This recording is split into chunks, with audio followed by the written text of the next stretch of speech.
Assalamualaikum warahmatullahi wabarakatuh. Bismillah, alhamdulillah, wassalatu wassalamu ala rasulillah. Ya, berjumpa kembali dengan Pak Yunus dalam pembelajaran budaya Melayu Riau. Apa kabar kalian semua? Semoga kalian dalam keadaan sehat ya. Tujuan pembelajaran kita kali ini adalah sebagai berikut. Cara mengukur panjang dengan jengkal. Sekali lagi, cara mengukur panjang dengan jengkal. Namun sebelum masuk pada materi, jangan lupa ya untuk like, comment, setelah subscribe, dan jangan lupa tekan lonceng notifikasi agar tidak ketinggalan video terbaru dari Pak Yunus. Terima kasih. Anak-anak, sebelum kita masuk pada materi jengkal, Bapak ingin mengetahui apakah kalian sudah mengenal nama-nama jari? Karena pada materi jengkal kita menggunakan nama-nama jari untuk mengukur dengan jengkal. Yang pertama, tahukah kalian bahwa ini disebut ibu jari? Jari telunjuk, jari tengah, kemudian jari manis. Ini jari manis.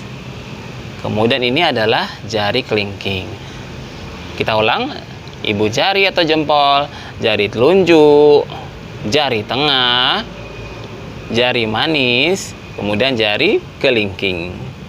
Nah, pada materi jengkal itu adalah yang digunakan adalah ibu jari dengan kelingking. Jadi rentang panjang ini, panjang antara jari kelingking dengan ibu jari itu yang disebut dengan satu jengkal. Bisa dipahami ya, ini adalah rentangan dari ibu jari sampai ke jari kelingking paling ujung itu disebut satu jengkal. Nah, sudah paham ya nama-nama ibu jari dan apa itu jengkal. Ya anak-anak, materi yang kita akan bahas adalah bagaimana cara mengukur sesuatu dengan tanpa alat. Ya, mengukur sesuatu panjang atau lebar tanpa alat. Bagaimana caranya? Ya, kita gunakan ukuran-ukuran yang tidak baku. Seperti mengukur dengan jengkal, mengukur dengan hasta kita, mengukur dengan depa kita, atau mengukur dengan langkah kita. Langkah kaki kita maksudnya ya.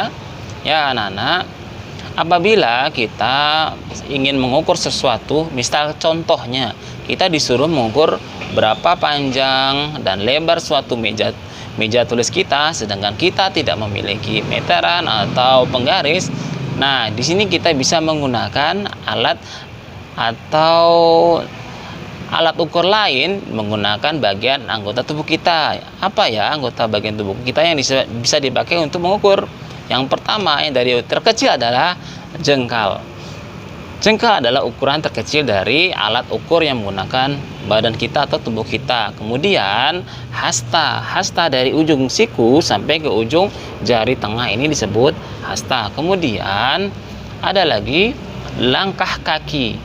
Berarti satu langkah, dua langkah itu bisa digunakan untuk mengukur apabila kita tidak mempunyai alat ukur.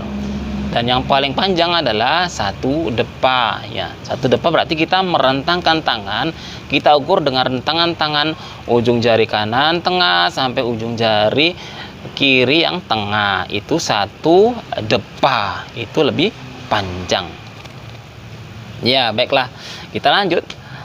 Tadi sudah kita jelaskan bahwa jengkal adalah ukuran panjang dari ujung ibu jari hingga ujung kelingking. Anak-anak, tentu saja bahwa jengkal anak-anak dengan jengkal orang dewasa tentunya berbeda. Mengapa begitu? Ya karena jengkal kita ini kan tangannya berbeda besar ukurannya. Karena udah dewasa, tangannya jadi udah besar, udah kuat. Sedangkan tangan jengkal anak-anak masih kecil karena tangannya juga masih kecil. Apalagi yang masih anak TK atau anak di bawah TK, anak PAUD ya, tentu saja jarinya pasti kecil karena tangannya juga kecil. Kemudian apa ya guna jengkal bagi kita? Ya, untuk anak-anak jengkal digunakan untuk bermain atau untuk juga belajar.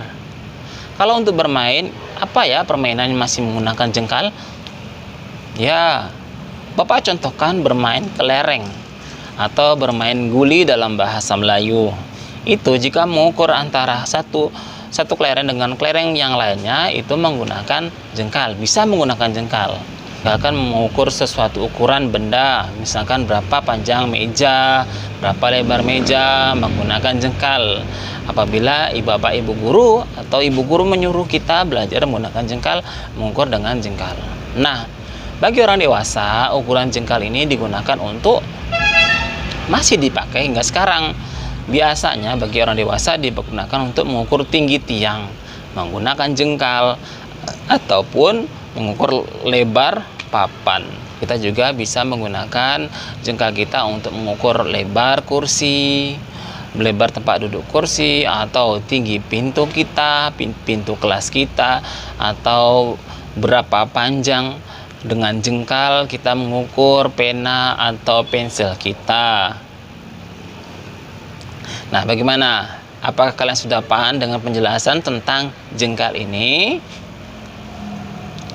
Baiklah, apabila kalian sudah paham, sekarang coba kalian jawab beberapa pertanyaan berikut ini.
Ya anak-anak, pertanyaan itu kalian jawab dengan baik sesuai dengan uraian pada video ini.